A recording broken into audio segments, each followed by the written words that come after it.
सच्चिदानंद सद्गुरु साईनाथ महाराज की जय।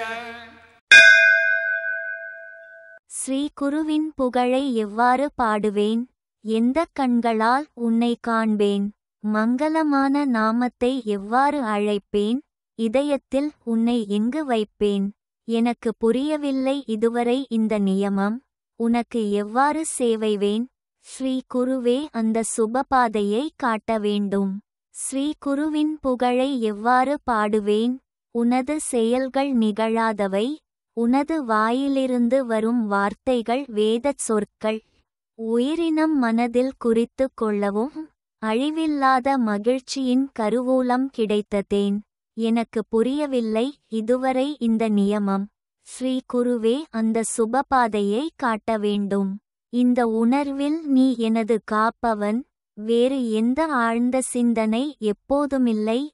உனது விந்தையான திருவிளையாடலைக் கண்டு உயிரினம் ஆனந்தமடைய வேண்டும். எனக்கு புரியவில்லை இதுவரை இந்த நியமம்.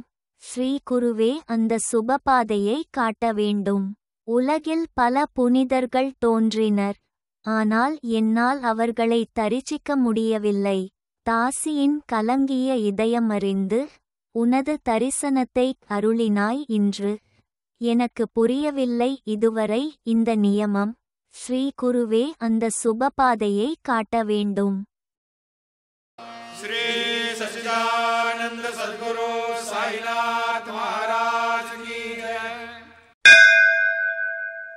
நினைக்கும் போது மனம் குழப்பமுற்றது. பிரபஞ்சம் முழுதும் மேன்மையற்றது என தோன்றியது. பிறந்ததும் மனிதன் ஒருவனே. அறிவான் ஹரியின் மாய விந்தையை. வாழ்க்கைச் சுழற்சி இயங்கும் எந்த சக்தியாலே? அந்த பாதுகாவலனை எங்கு காண்பேன்? ஜப தவ ரிஷி யோகி முனி மகான். விடுபட்டு தியானத்தில் மகிழும் பக்தர்கள். அகம்புறம் வாசமிருப்பவரின் அருளில்லாமல் புரிவது எப்படி?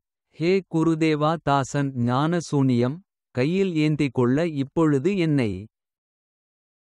श्री सच्चिदानंद सद्गुरु साईनाथ महाराज की जय। நீண்ட தாமதத்திற்குப் பிறகு சத்குருவின் பொறுமையை நான் எழுதுகிறேன். பாபா என் நாவில் வாசம் செய்து உமது வார்த்தைகளை விரைவாக சொல்ல செய். விதை வடிவில் நீதான், மர வடிவிலும் நீதான். பழ வடிவில் தாய் தந்தை நீதான். ரச வடிவில் நீதான், இனிப்பும் உனது. சுவை வடிவில் நீதான், கருணையுள்ளவர். அனைத்து பார்த்தால் படைப்பை விரிவாக்கியவர் நீயேதான். தேவா எமது துணை நீதான். தாசன் கூறுகிறான் எனது கூக்குரலில் நீ வரவேண்டும். எனக்கு வேறெதுவும் வேறிடமில்லை. श्री सच्चिदानंद सद्गुरु साईनाथ